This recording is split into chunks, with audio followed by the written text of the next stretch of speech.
आज के इस विजय सभा में यहां उपस्थित भारत के यशस्वी प्रधानमंत्री, हम सबके आदरणीय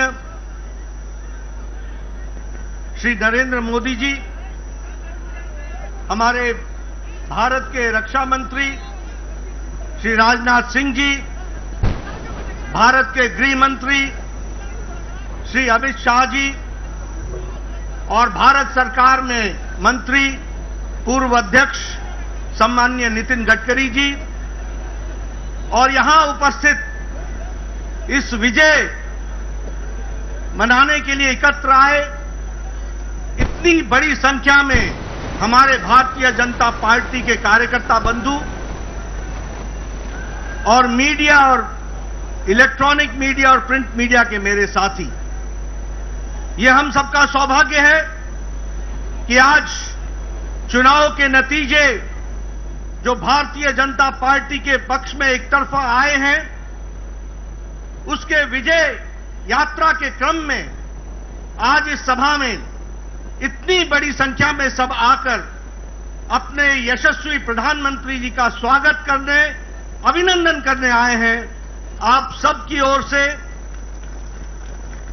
और करोड़ों भारतीय जनता पार्टी के कार्यकर्ताओं की ओर से मैं भारत के यशस्वी प्रधानमंत्री आदरणीय नरेंद्र मोदी जी का हार्दिक अभिनंदन करता हूं, स्वागत करता हूं।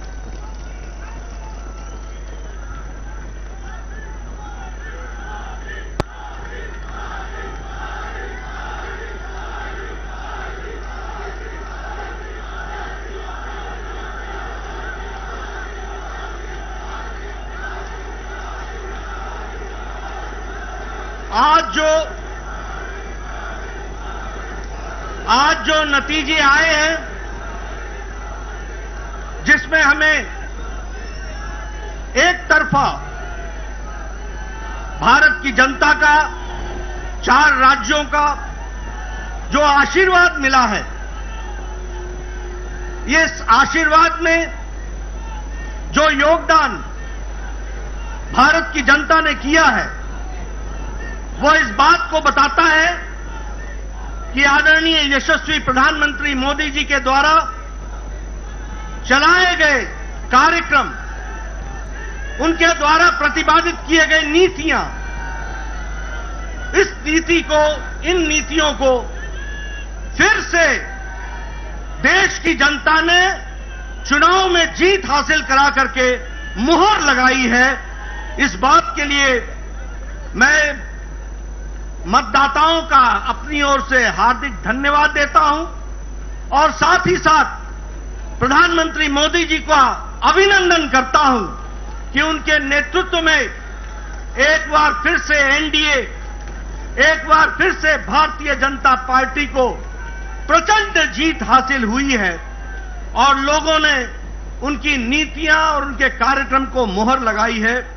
इसके लिए मैं पुनः उनको बधाई भी देता हूं, धन्यवाद भी देता हूं और आप सबकी ओर से, करोड़ों कार्यकर्ताओं की ओर से और मतदाताओं की ओर से उनका हार्दिक अभिनंदन करता हूं, स्वागत करता हूं।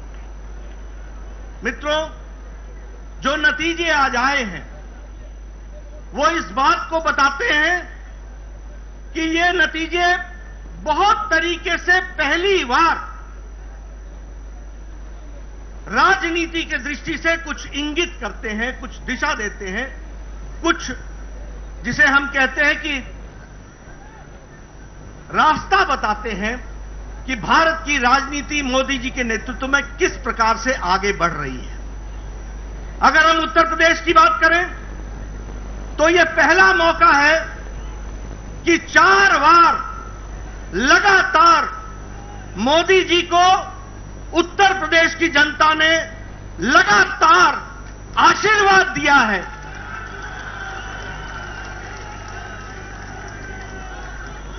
2014 में प्रचंड जीत हासिल हुई थी उत्तर प्रदेश में लोकसभा में, 2017 में प्रचंड आशीर्वाद उत्तर प्रदेश की जनता ने दिया था और हमारी सरकार बनाई थी।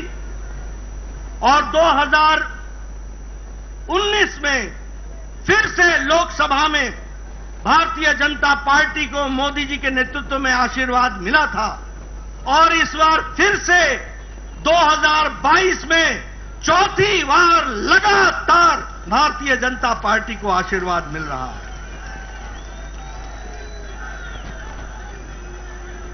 यह पहली बार 37 साल बाद हो रहा है कि उत्तर प्रदेश में लगातार कोई पार्टी की सरकार दोबारा आई है। यह 37 साल बाद उत्तर प्रदेश की धरती पर हो रहा है और हमारा वोट शेयर भी 42% से ज्यादा बढ़कर के आया है।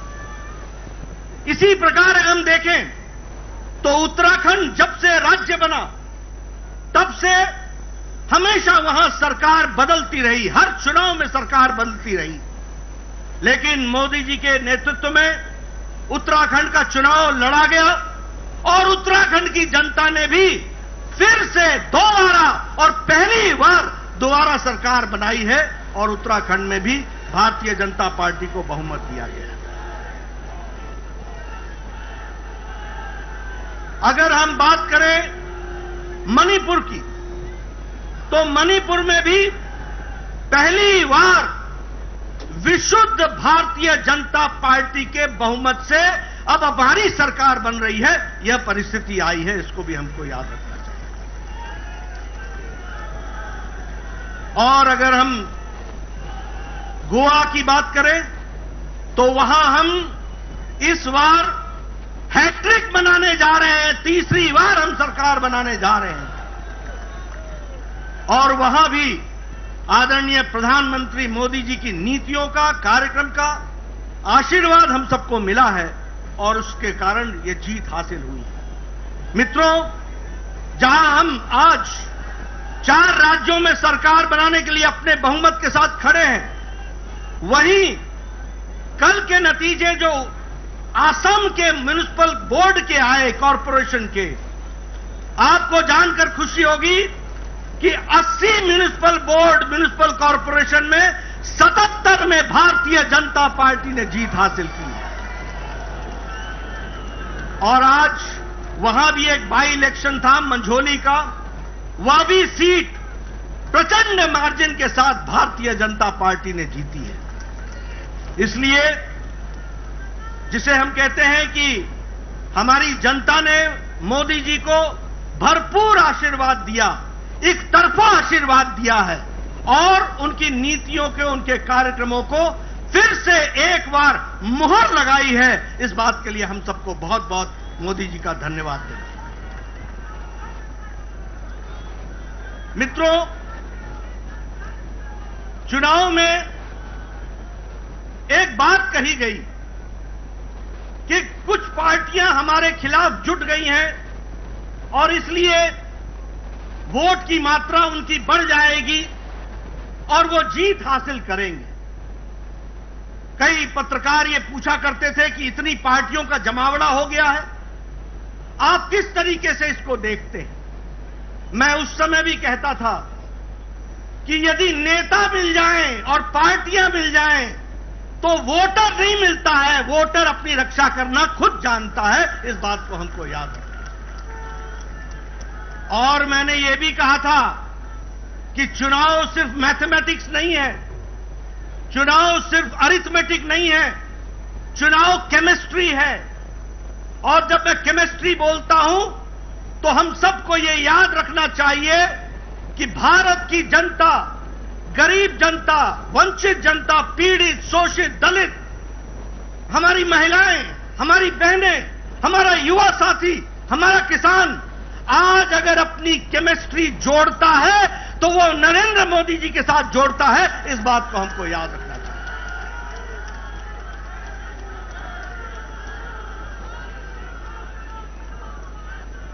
ये रसायन शास्त्र का मोदी जी की गरीबों के प्रति, जो वंचित थे, पीड़ित थे, शोषित थे, समाज के अंतिम पायदान पर खड़े थे, उनको सशक्तिकरण देने का काम मोदी जी ने किया, प्रधानमंत्री जी ने किया और इसलिए रसायन शास्त्र का गरीब व्यक्ति को, जो वंचित था, उसको रस मिलता है तो वो आदरणीय प्रधानमंत्री जी की नीतियों से मिलता है, कार्यक्रमों से मिलता है। इसको हमको याद रखना चाहिए। मित्रों, जब हम गांव, गरीब, वंचित, पीड़ित, शोषित, दलित इनकी बात करते हैं तो हम साथ में यह भी कहते हैं कि चाहे उजाला हो, उज्ज्वला हो, सौभाग्य हो, आयुष्मान हो, प्रधानमंत्री गरीब कल्याण अन्न योजना हो, प्रधानमंत्री किसान सम्मान निधि हो, ये सारे के सारे कार्यक्रम साधारण व्यक्ति का सशक्तिकरण करते हैं। और वो साधारण व्यक्ति जब चुनाव आता है तो अपना कीमती मत को संभाल कर रखता है और मोदी जी के नाम पर वो कमल के निशान पर बटन दबाता है। आदरणीय प्रधानमंत्री जी ने भारत की राजनीति की संस्कृति बदली है।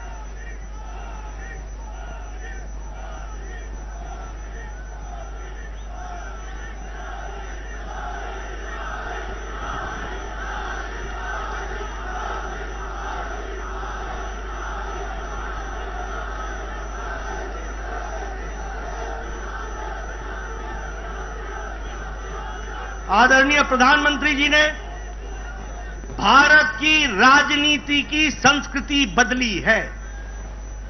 लंबे समय तक एक राजनीति चल रही थी।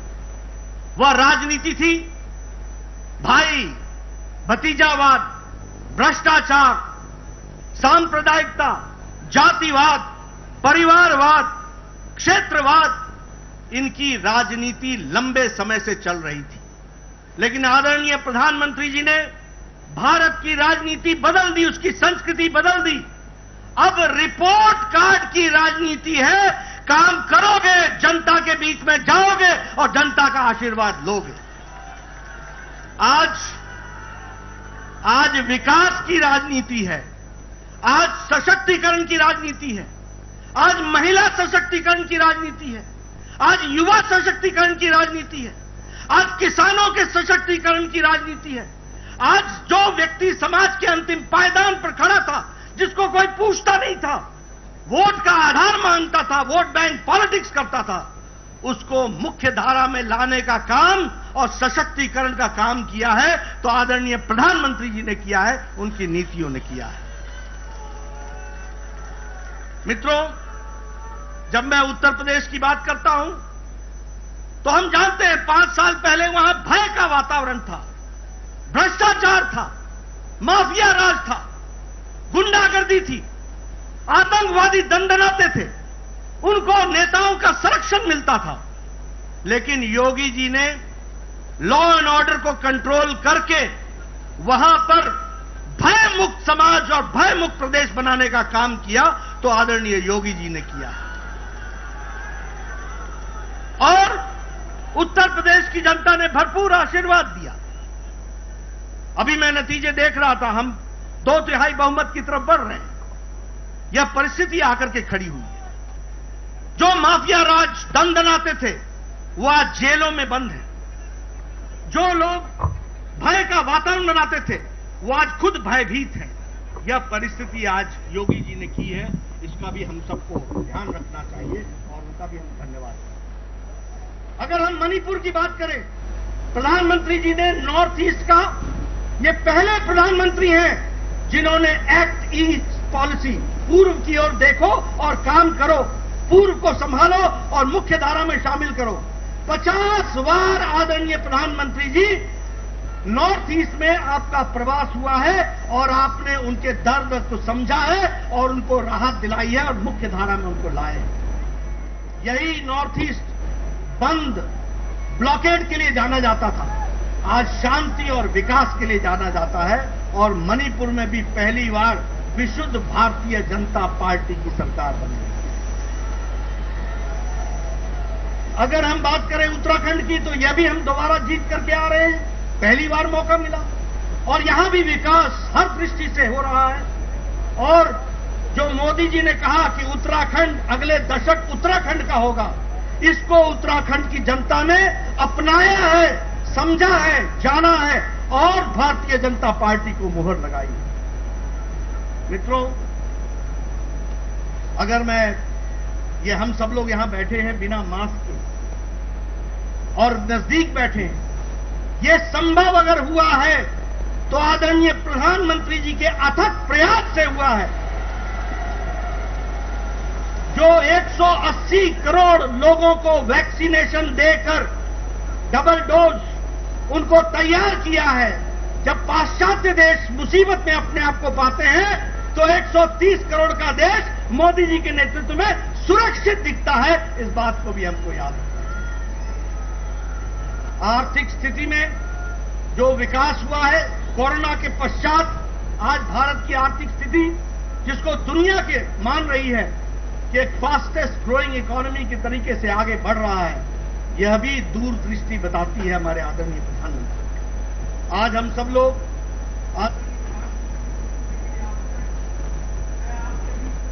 नहीं रहूंगा, मैं इस मंच से जहां आदरणीय प्रधानमंत्री जी को धन्यवाद देता हूं, सभी केंद्रीय नेताओं को धन्यवाद देता हूं, सभी हमारे प्रदेश के नेताओं को धन्यवाद देता हूं, वहीं मैं अपने करोड़ों करोड़ों कार्यकर्ताओं को बधाई और धन्यवाद देता हूं। कार्यकर्ताओं ने जमीन पर जाकर अथक प्रयास किया। क्या नेता, क्या कार्यकर्ता, क्या विस्तारक, क्या हमारे प्रवासी कार्यकर्ता, सबने अपना पूरी ताकत लगाई और आपकी जमीन पर मेहनत रंग लाई और मोदी जी की नीतियों को वोट में परिवर्तित करने में आपने अपना योगदान दिया। मैं आप सबको भी इसके लिए बधाई देता हूं और धन्यवाद देता हूं। इसी तरीके से हम लोगों ने आगे बढ़ना है और 2024 में भी इससे और आगे बढ़ करके जाना है और आप सब कार्यकर्ताओं ने अथक प्रयास अपना जारी रखना है, ऐसा मैं आपसे निवेदन करना चाहता हूं। आपके राष्ट्रभक्ति को मैं सलाम करता हूं। आपके राष्ट्रभक्ति के साथ, पार्टी के साथ खड़े होकर के कार्य को करने की मैं साधुवाद देता हूं और इसी प्रकार से हम सब लोगों ने आगे बढ़ना है और भारत को मोदी जी के नेतृत्व में यशस्वी बनाना है।